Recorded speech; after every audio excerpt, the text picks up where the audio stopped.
মেঘালয়ে মধুচন্দ্রিমা চলাকালীন ইন্দোরের নবদম্পতি রাজা রঘুবংশী এবং সোনম রঘুবংশের ঘটনা নাড়িয়ে দিয়েছে গোটা দেশকে।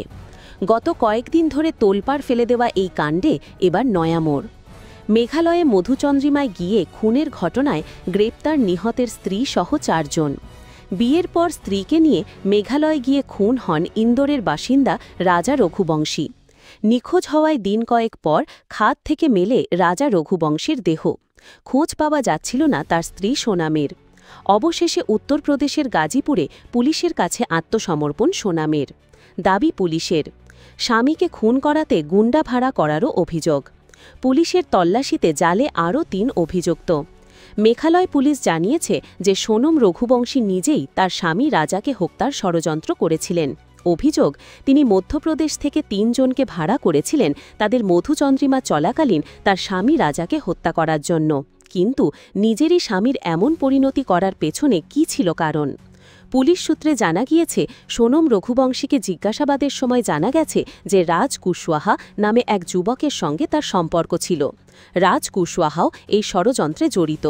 পুলিশ তাকেও গ্রেফতার করেছে। মধ্যপ্রদেশ সোনম এমনটা করবে আমার ধারণা ছিল না।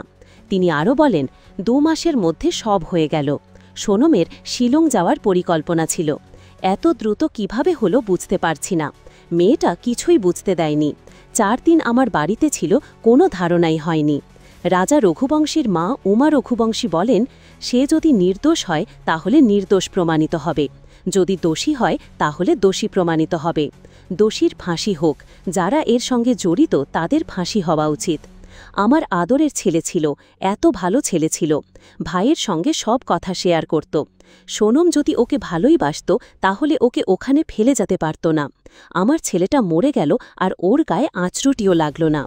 গত 23শে মে মেঘালয়ে হানিমুনে যান নবদাম্পত্তি।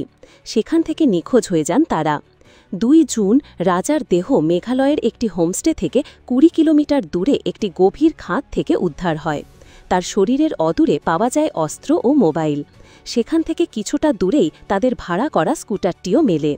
রাজার দেহ উদ্ধার হলেও এতদিন সোনামের কোনো খবর পাওয়া যায়নি। তার শ্বশুরবাড়ির লোকও কম চিন্তিত ছিল না। ঘটনায় সিবিআই তদন্তের দাবি করে নিহতের পরিবার।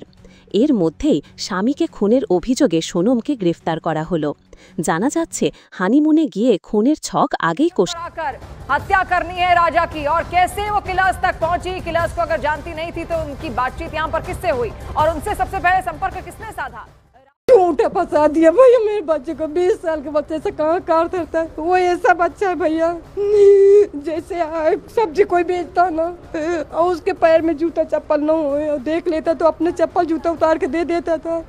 नंगे पैर आता था, मैं खूब चिल्लाती थी, मैं बोलती थी मैं खाना नहीं दूंगी, तेरे को चप्पल ला के नहीं दूंगी, मेरे पास नहीं, कहाँ से लाऊं? फिर भी दे के आ जाता था।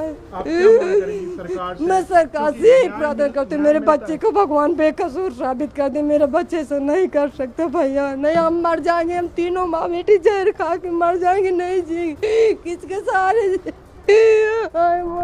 कह रही है कि उनका बच्चा बेकसूर है और वो साफ साफ ये कह रहे हैं कि अगर कोई सामने वाले की वो मदद करने के लिए हमेशा यहाँ पर तैयार रहता था। लेकिन इसी राज कुशवाहा पर तरह तरह के सवाल भी यहाँ पर खड़े हो रहे हैं कि क्या ये साजिश में था, और अगर साजिश में था तो आखिर इसने साजिश यहाँ पर मिलकर किस किस के साथ रची।